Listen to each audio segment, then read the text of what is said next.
የኢራን አዲሱ ወታደራዊ ታክቲክና የጦርነት ስልት እያነጋገረ ይገኛል። ቢቢሲ ሰማሁ ብሎ በዚህ ጉዳይ ላይ የዘገበው ነገርም የብዙዎችን ትኩረት ስቧል። የኢራን ጦር ሊባኖስ እስካልተጠቃች ድረስ ከእንግዲህ እስራኤልን አልመታትም ሲል፣ እስራኤልም ከተነካሁ አልለቅም እያለች ትገኛለች። የአሜሪካው ፕሬዝዳንት ዶናልድ ትራምፕም አንቺም ተይ እያሉ ነው። ፍልሚያው በተጧጧፈበት በዚህ ሰዓት ሂዝቦላህም ወደ እስራኤል ጦር ተኩሻለሁ ብሏል።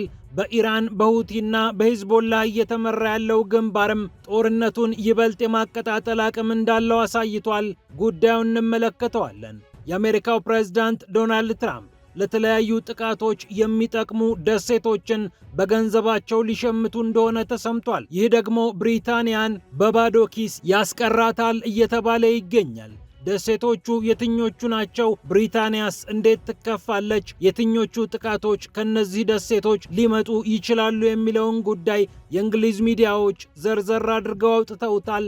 ይዘነዋል። ይህ እንደተጠበቀ ሆኖ ብሪታንያ አስፈሪ ናቸው ብላ በሚዲያ የሳለቻቸው የጦር መርከቦች በራሷ ሚዲያዎች ጥርስ የሌላቸው አንበሳ ናቸው ተብለዋል። የሩሲያን ወረራ ይከላከላሉ ተብለው የተወራላቸው እነዚህ ሰርጓጅ የጦር መርከቦች በኒኩሌር ኃይል የሚሰሩ ጥቃትን የሚመክቱ ተብለው ስማቸው ቢወደስም አንዳቸውም በብቁ ሁኔታ አገልግሎት መስጠት አይችሉም። ሩሲያ ብቻ ትተኩስ፣ እነዚህ መርከቦች እንኳን መመከት በቅጡ ጥቃት ማሽተት አይችሉም እየተባለ ይገኛል።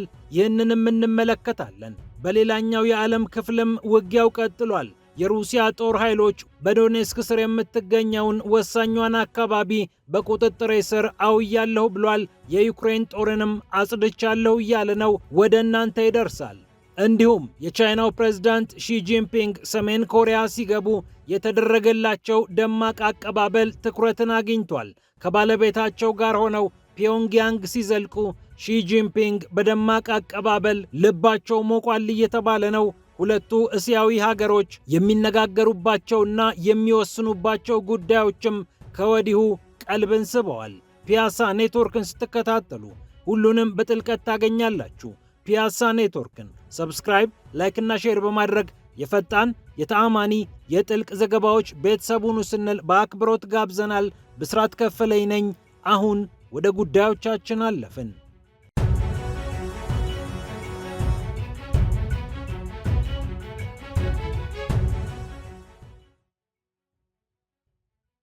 ትራምፕ አንቺም ተይ እያሉ ነው። እስራኤልንም ኢራንንም አትታኮሱ እያሉ የሚገኙት የአሜሪካው ፕሬዝዳንት ከተፈጠረው ግጭት እጃቸውን ከደሙ ንጹህ ለማድረግ እየሞከሩ ይገኛሉ። የኢራን አብዮታዊ ጦር በበኩሉ ወደ እስራኤል ለጊዜው የሚያደርሳቸውን ጥቃቶች ጋብ እንደሚያደርግ፣ ሆኖም በደቡብ ሊባኖስም ሆነ በጥቅሉ በሊባኖስ ላይ እስራኤል ጥቃት ከፈጸመች ውርድ ከራሴ ብሏል። ጦርነቱ እየተስፋፋ የእስራኤል ጦር ከሂዝቦላህ የሚወረወሩ ሚሳኤሎችን እያከሸፍኩ ነው በሚልበት በዚህ ሰዓት ፍልሚያው ለጊዜውም ቢሆን ጋብ ሊል ይችላል የሚለው ተስፋ ዘላቂ መሆኑ አጠያያቂ ሆኗል። ሁለታችሁም አትታኮሱ ያሉት ዶናልድ ትራምፕም ጨዋታውን ለሁለቱ ሀገራት የተዉት ይመስላል። ሆኖም ዘላቂ ሰላም ከተፈለገ እስራኤል ሊባኖስ ላይ መተኮስ የለባትም። ምክንያቱም እስራኤል ከተኮሰች ኢራንም ተተኩሳለችና። በማዕከላዊና ምዕራባዊ ኢራን ላይ ወታደራዊ እርምጃ ወስጃለሁ ያለችው እስራኤልን ኢራን በቀላሉ ትለቃታለች ተብሎ አይጠበቅም። እስራኤል ደግሞ በሊባኖስ ከሂዝቦላህ ጋር በኢራንም ከኢራን አብዮታዊ ጦር ጋር በአንድ ጊዜ ሁለት ግንባር ብቻዋን እንድትገጥም ሁኔታዎች አስገድደዋታል። የእስራኤል ጦር ከሂዝቦላህ 3 ሚሳኤሎች ተወንጭፈውብኛል ብሎ መግለጫ ያወጣ ሲሆን የተወሰኑትን ሚሳኤሎች ማክሸፍ ችያለሁ ብሏል። አንዳንዶቹ ግን ብዙም ጉዳት ሳያደርሱ በጦራችን አቅራቢያ ወድቀዋል ሲልም አትቷል። የእስራኤል መገናኛ ብዙሃን ደግሞ እስራኤል በትራምፕ ጥያቄ ኢራንን ከማጥቃት ወደ ኋላ አትልም እያሉ ይገኛሉ። ቻናል 12 እንደዘገበው ትራምፕ ስለጠየቁ ብቻ እስራኤል ጥቃት ታቆማለች ማለት አይደለም። በተለይ ከሂዝቦላህ ጥቃት የሚፈጸምባት ከሆነ ለመበቀል ትገደዳለች ሲል ቻናል 12 የመንግስት ምንጮቹን ጠቅሶ ዘግቧል። የኢራኑ ፕሬዝዳንት መሱድ ፐዘሽኪያን በበኩላቸው ኢራን ወደ ኋላ አታፈገፍግም ሲሉ በኤክስ ማህበራዊ ገጻቸው ላይ ጽፈዋል። የሀገራችን ብሔራዊ ደህንነትና የሕዝባችን ሰላም ላይ አንደራደርም።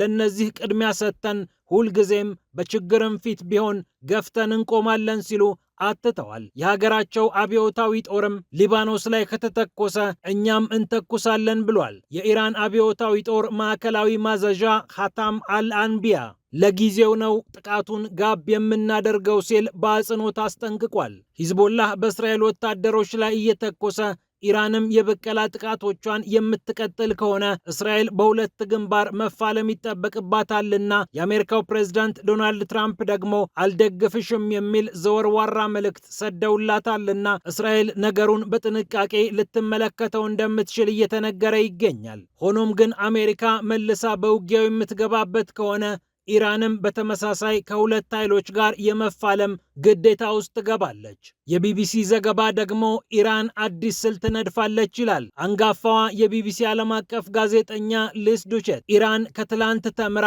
አዲስ ስልት ነድፋለች ትላለች።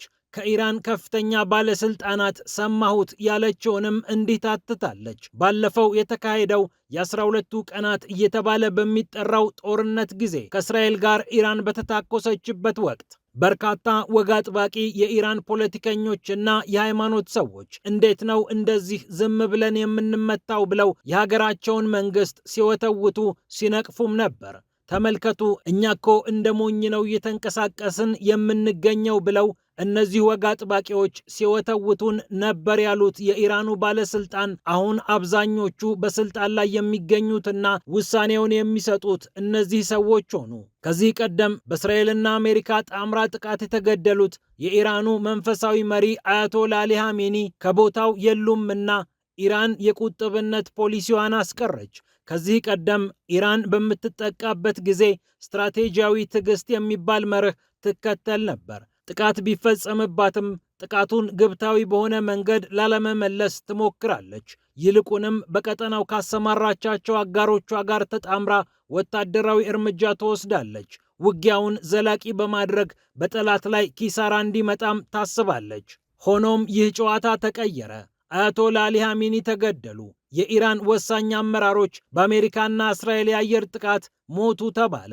አሁን ወግ አጥባቂዎቹ ለስትራቴጂያዊ ትዕግስት ወይም ስትራቴጂክ ፔሸንስ ጊዜ የላቸውም። እናም ዝም ማለት ስላስጠቃ እንደ ደካማ ስላሳያቸው ኢራኖች መተኮስን ምርጫቸው አደረጉ።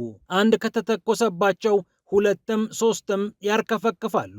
የተከላካይነት ሚናቸውንም ወደ አጥቂነት አሸጋግረዋል ስትል አንጋፋዋ የቢቢሲ ጋዜጠኛ ትጽፋለች። በኢስፋሃን፣ በካራዥ፣ በቴህራን፣ በታብሪዝ እንዲሁም በማንሻሃር ጥቃት የተፈጸመባት ኢራን እስከ ሰሜን እስራኤል ሃይፋ የደረሰ ተከታታይ ጥቃት ፈጽማለች። ይህ እንደተጠበቀ ሆኖ የአሜሪካው ፕሬዝዳንት ዶናልድ ትራምፕ ለወታደራዊ ጥቃት የሚበጁትን ደሴቶች በገንዘባቸው ሊገዙ መሆኑ ታውቋል። ብሪታንያ ደግሞ በዚህ ጉዳይ ሐሳብ ገብቷታል።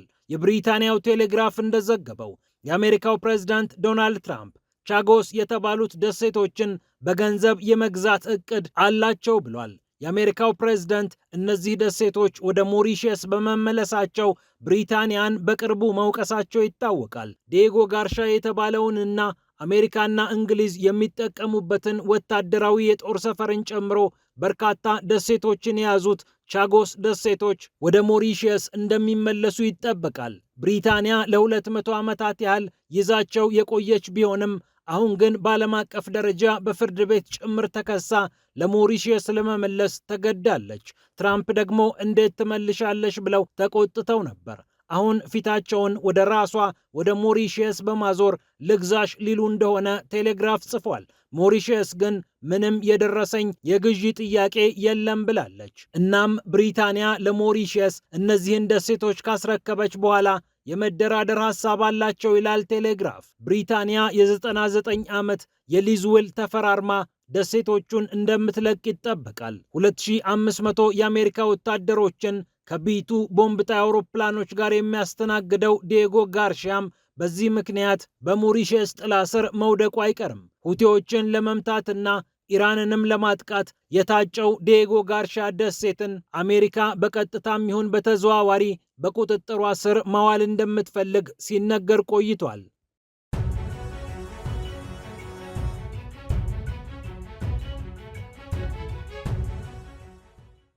በሌላ በኩል ብሪታንያ አሉኝ የምትላቸው የጦር መርከቦች ጥርስ አልባ አንበሳ ሆነዋል ተብሏል። የሩሲያ ጥቃት ቢመጣ ሩሲያ ብሪታንያን ብትወር እነዚህ መርከቦች ይመክቱልናል ተብለው ሲነገርላቸው እንዳልቆየ፣ አሁን ግን በበቂ አቅም ላይ እንደማይገኙ፣ ብዙዎችም በወደብ ላይ ያለ ስራ እንደተጎለቱ የብሪታንያ መገናኛ ብዙሃን ዘግበዋል። ዴሊ ሜል እና ቴሌግራፍ ናቸው ጉዳዩን ለአደባባይ ያበቁት። እነዚህ በኒውክሌር ኃይል የሚሰሩት 5 የሚጠጉ በብሪታንያ ባህር ኃይል ስር የሚገኙት ሰርጓጅ የጦር መርከቦች ጥገና የሚያስፈልጋቸውና ለውጊያ ዝግጁ ያልሆኑ እንደሆነ ነው እየተነገረ የሚገኘው። የብሪታንያ ወታደራዊ አዋቂዎችም ይህ ከባድ ማንቂያ ነው እያሉ ይገኛሉ።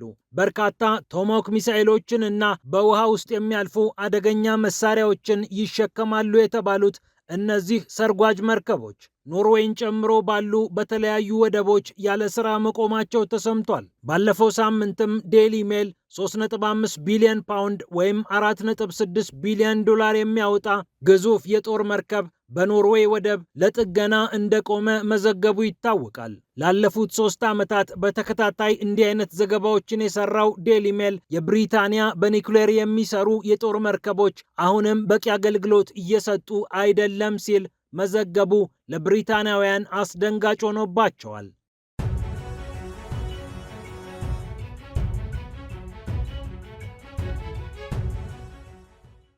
ወደ ዩክሬኑ ውጊያ ስናልፍ ሩሲያ ተጨማሪ መሬት ተቆጣጥሬያለሁ ብላለች።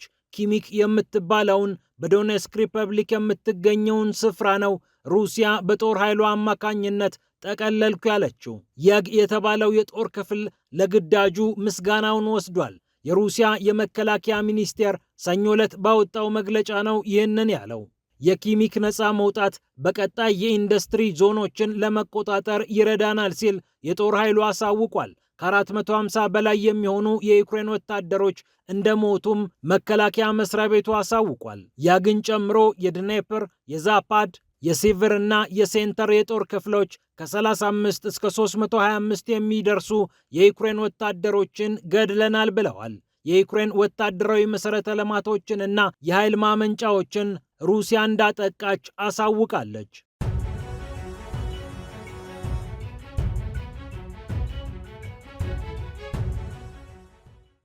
በመጨረሻም የቻይናው ፕሬዝዳንት ሺጂንፒንግ ከነባለቤታቸው ፒዮንግያንግን ሲረግጡ ደማቅ አቀባበል ተቀብሏቸዋል። በፒዮንግያንግ ዋና ጎዳናም ህዝቡ ወጥቶ እንደተቀበላቸው ነው የተነገረው። ከ7 ዓመት በኋላ ፒዮንግያንግን የረገጡት የቻይናው ፕሬዝዳንት ሺጂንፒንግ የ2 ቀናት ጉብኝት ለማድረግ ነው ወደ ፒዮንግያንግ ያቀኑት። ከሰሜን ኮሪያው መሪ ኪም ጆንጉን ጋርም ልዩ ልዩ ጉዳዮች ላይ ይስማማሉ ተብሎ ይጠበቃል። 21 ጊዜ መድፍ ተኩሳ ከባለቤታቸው ከፔንግ ሊዋን ጋር በደስታ የተቀበለቻቸው ፒዮንግያንግ ለቻይናው መሪ ያላትን ክብር አሳይታለች። ወታደሩም ደመቅ ባለ የማርሽ ባንድ የሁለቱን ሀገራት ብሔራዊ መዝሙሮች 95 በመቶ የሚሆነውን ንግዷን ከቻይና ጋር የምታካሂደው ሰሜን ኮሪያ በቻይና ላይ የረጅም ጊዜ ጥገኝነት ቢኖራትም ከቅርብ ጊዜ ወዲህ ግን ከሩሲያም ጋር ወታደራዊና ኢኮኖሚያዊ ትብብር እያከናወነች እንደሚገኝ ይታወቃል። ፒያሳ ኔትወርክን ስትከታተሉ ስለቆያችሁ ክብረት ይስጥልን ብለናል። ፒያሳ ኔትወርክን ሰብስክራይብ፣ ላይክና ሼር በማድረግ የፈጣን የተአማኒና የጥልቅ ዘገባዎች ቤተሰቡን ስንል በአክብሮት ጋብዘናል። ሰላም ለዓለማችን።